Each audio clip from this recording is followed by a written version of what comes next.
Hello everyone.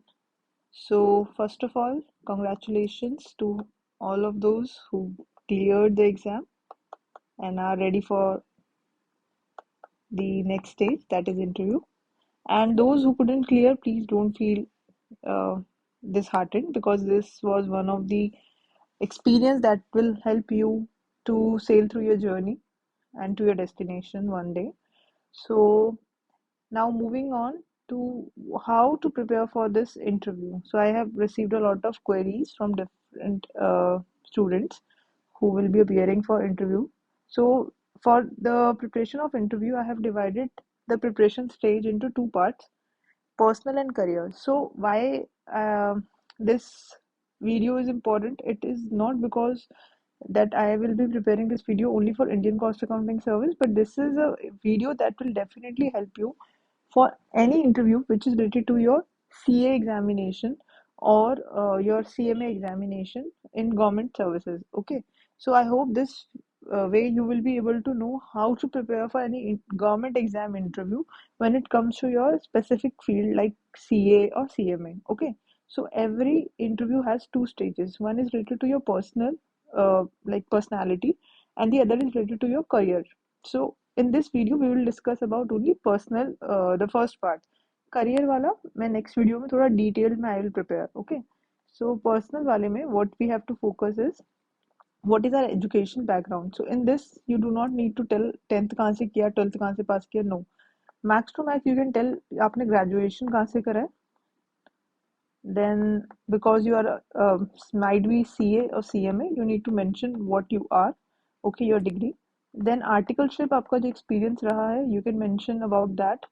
Okay, वैसे वो इसमें mention करना है previous experience में, but still you can tell हमने articleship कहाँ से किया है. Mostly लोग experience को articleship वाले period को experience में count नहीं करते हैं. They count post qualification experience. Okay, so be particular while you are telling about your articleship phase and while you are telling about your post qualification experience.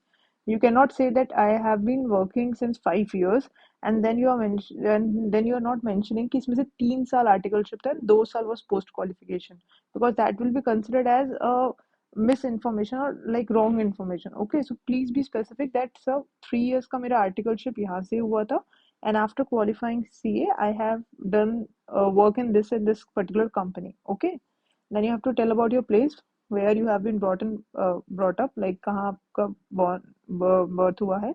Then also the place you are working, like sometimes government services में क्या होता है, the place where you belong to and the place you are working are different, so please mention where you are currently working. Next is your previous experience. Previous experience very important because this will be the basis of next follow-up questions. Okay, so be specific about your experience. और अभी क्या है, कुछ चीज़ें मैं थोड़ा basic आपको इसमें ऐड ऑन करूँगी जो आप ध्यान रखेंगे, that will add to your interview and personality test. Okay, so previous experience जब आप मेंशन करें तो आप स्पेसिफिकली ऑर्गेनाइजेशन बताएं, वहाँ पे कितने टाइम पीरियड तक आपने काम किया है. सो organisation, your time period, 1 month 2 month whatever it is, and then अगर आप उसके पर्टिकुलर किसी डिपार्टमेंट में थे वो मेंशन करें. ठीक है, that's it. You are not going to continue with कि मैंने वहाँ पे क्या लर्न किया. No, they are not asking you what you learn until unless they ask you. You do not tell them कि आपने क्या किया. Just mention what department you were into and a little, just a one line or something कि मेरा वहाँ पे role क्या था. As an assistant manager I was working like this. ठीक है, इस तरीके से वन लाइनर आपको अपना इंट्रो देना है कि मेरी ऑर्गेनाइजेशन है जहाँ पे मैं इस पोस्ट पे थी या था. तो पोजीशन जरूर बताएं आप, आपकी पोस्ट क्या थी वहाँ पर. ठीक है, देन किस डिपार्टमेंट में थे, कितने टाइम पीरियड के लिए आपने काम किया, दैट्स इट. नाउ हॉबीज, यहाँ पे क्या है, लोग इसको थोड़ा सा इजी ले लेते हैं कि कोई भी हॉबी मेंशन कर दूंगा या कर दूंगी तो मैं बहुत I look like a different and a unique candidate. No, be like honest with your hobbies and any interest, because um, although like in UPSC, IAS and civil service examination, this hobby part is taken very seriously. Here it might not be given that much relevance, but yes, whatever, if you are mentioning, please be honest with your hobbies.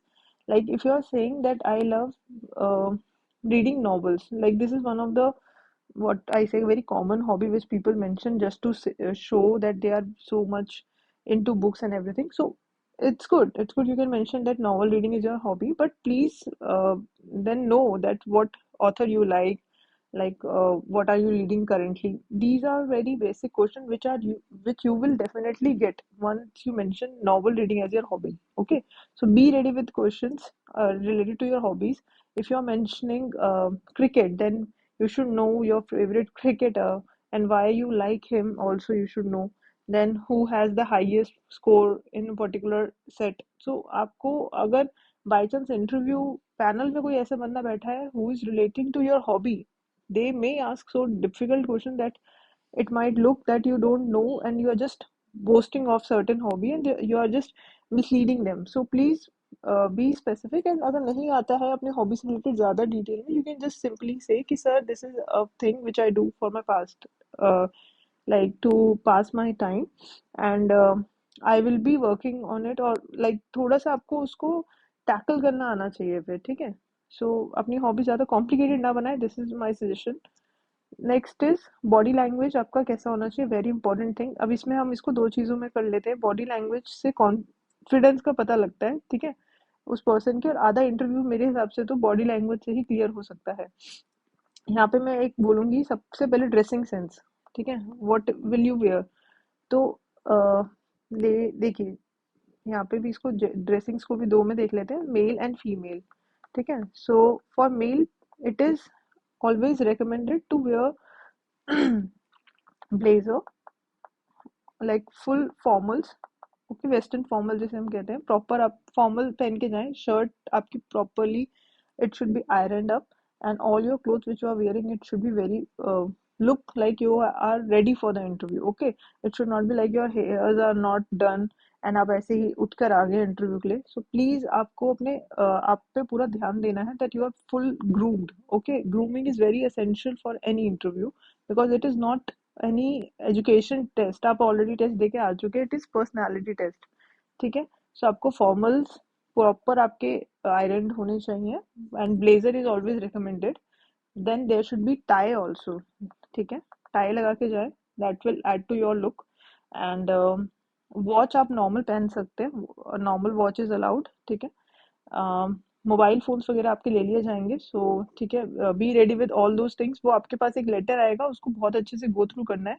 वहां पर भी dressing के बारे में लिखा होता है, but हम लोग कभी कभार इन सब चीज़ों पे ध्यान नहीं देते हैं एंड लास्ट डे पे थोड़ा सा पैनिक कर जाते हैं. सो इन सब चीज़ों को बड़ा आराम से पढ़कर जाइएगा. वो जो लेटर आएगा उसमें इंस्ट्रक्शंस होंगी कि आपका क्या क्या सामान बाहर रख लिया जाएगा. मोस्टली आपके मोबाइल फोन्स वगैरह रख लिए जाते हैं, ठीक है. So that's it. फीमेल्स के लिए प्लीज आप लोग वेस्टर्न नहीं पहनेंगी. This is a government examination and government services में इंडियन वियर्स आर प्रेफर्ड, ठीक है. तो इंडियन में आप पहन सकती हैं, सूट पहन सकती हैं या साड़ी पहन सकती है प्लीज. सो आप यही वेयर करके जाए एंड दैट इज अगेन आपके लिए भी यही लागू होता है कि you that should be properly iron and आपके हेयर्स प्रॉपरली टाइड होने चाहिए. If you are losing them, losing your hair, like आप वो खुले बाल छोड़ना चाहती हैं तो भी that should not look like haphazard, आपके फेस पे नहीं आने चाहिए, मतलब बहुत neatly they should be done. Okay, क्योंकि आप इंटरव्यू में अगर अपने बाल ही संभालते रह जाएंगे तो when will you like focus on the interview? So it should be something that should not disturb you, your look should not disturb you, then your body language will always be positive. अच्छा, positive body language क्या होती है? Positive body language comes with your confidence within. First of all, you should be confident whatever you have studied is enough. Second, you should know that even if the interview goes wrong, you have to be respectful to the jury members there, and you have to just, you're going there as a like for learning experience. When you have this kind of spirit, your body language is totally confident. And do not whenever you go to the room, ask for the panel's permission to sit. Do not just go and sit there, okay? When they ask you to sit, just sit, say thank you, and uh, during the whole interview do not do any such action which shows your मतलब attitude और something arrogance, ठीक है.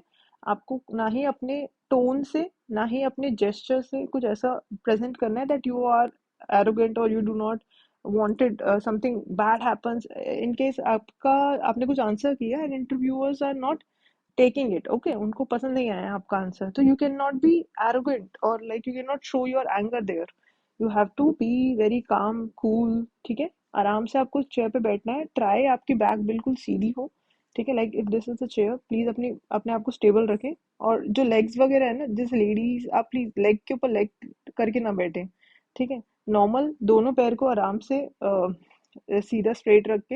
And boys, don't widen up your legs, that shows a very bad posture. तो मैं, बहुत छोटी छोटी चीजें हैं जो हम लोग कभी कभी भूल जाते हैं। ठीक है, वहां पे जाके आपको रिलैक्स फील तो करना है, बट इतना रिलैक्स फील नहीं करना है कि होम घर में नहीं जा रहे हैं आप किसी के। ठीक है, तो बी फॉर्मल देयर। एंड आराम से एक एक क्वेश्चन को आंसर करना है। एंड बॉडी लैंग्वेज में अगेन वही बोल रही हूँ, बॉडी जेस्चर और आपकी टोन, जो आपकी वॉइस होगी उस पर डिपेंड करेगी। ठीक है, next is how to tackle no response. अभी क्या होता है, हम लोग सोचते हैं जो हम बोल रहे हैं इंटरव्यूअर को सब समझ में आ रहा है हमारी बात। Definitely there will be certain question जिसपे हम दोनों एग्री नहीं कर रहे हैं। ठीक है, इंटरव्यूअर को नहीं पसंद आ रहा है आपका आंसर, या sometimes this is the thing that they जज इन यू, कि अगर आपको कोई रिस्पॉन्स नहीं दे रहा है, या people are busy in their own. कभी कभार क्या होगा, you are answering and they are talking among themselves. वैसे ऐसे बहुत ही rare these people do, but like I remember, एक बार मेरा भी एक इंटरव्यू का एक्सपीरियंस हुआ था। उसमें क्या हुआ था, one of the panelist, she went away during the interview. ठीक है, and I was answering to another panelist. So अगर यहाँ पे मेरे पास दो ऑप्शन थे, I could focus on her, the lady who is leaving, and just मतलब मेक माई माइंड कि आई थिंक मेरा इंटरव्यू तो खराब हो चुका है because one of the panelist has gone. और द अदर वे वॉज कि मैं सिर्फ फोकस करूँ कि जो पैनलिस्ट मेरे साथ बैठे हुए हैं, मैं उनको अच्छे से आंसर करूँ। तो मैंने वही किया, मैंने सिर्फ उनको आंसर किया जो बैठे हुए हैं। And I didn't look at her, maybe उनको कुछ इंपॉर्टेंट काम हो। So don't think negative there. Okay, अगर कोई रिस्पॉन्स नहीं कर रहा है या कोई बीच में से उठ के चला जा रहा है, तो आपको ध्यान नहीं भटकाना है अपना, just do what you are doing. Okay, next, next नहीं, actually this is the first thing, greetings. हम अक्सर क्या है, अपने इंटरव्यू में इतना खो जाते हैं कि अगर अच्छा होता है तो हम बहुत खुशी खुशी में उनको thank you sir, have a nice day सब बोल के आ जाते हैं, और बुरा होता है तो हम भूल ही जाते हैं कि we have to thank the jury person. So whenever you enter the room, first of all, always ask for the permission, may I come in? Then greet them according to the day, like अगर morning है तो good morning, afternoon है तो good afternoon। ठीक है, so greetings are very important. Then during the whole interview, अगर आपके बीच में कुछ ऐसा पॉइंट आता है जिसमें आप आंसर नहीं कर पा रहे हैं, so be, I would say be simple here and just say sorry sir, I didn't know about this, I will read. और फिर ठीक है, आप सॉरी बोलेंगे, दे विल टेक इट आराम से। लेकिन आप गलती से भी उनको घुमाएंगे ना, they will definitely that will give a very negative impression. ठीक है, प्लीज घुमाए नहीं, नहीं आता है, बी इजी एंड से सॉरी, नहीं आ रहा है। ठीक है, नहीं आ रहा है तो मत बोलना, just say sorry sir, I don't know. Lastly, अगर आपको पूरा इंटरव्यू जैसे आपको आपके हिसाब से लग रहा है कि नेगेटिव हुआ है, ठीक है, तो भी जस्ट जब आप जा रहे होंगे, आपको सबको थैंक यू बोलना है, हैव अ नाइस डे बोलना है, एंड जस्ट आराम से डोर को बंद करके जाना है। कभी अगर बंदे गुस्से में क्या करते हैं, नॉक ऐसे, मतलब शट करके जाता है डोर, ऐसे बैंग करता हुआ, मतलब that gives a very bad impression. हो सकता है आपको पूरा इंटरव्यू बहुत अच्छा हुआ था, बट वो जो लास्ट इंप्रेशन आप छोड़ के जाएंगे ना, वो सारे नेगेटिव लेके चला जाएगा। ठीक है, सो अपने आप पे कंट्रोल करना ही आपकी पर्सनालिटी टेस्ट है। So this was the first part of the interview series. उसके बाद हम सेकंड पार्ट पे हम फोकस करेंगे कि हमें अपने करियर रिलेटेड चीजों पे कैसे कैसे ध्यान देना है, and this will be our next part. Okay,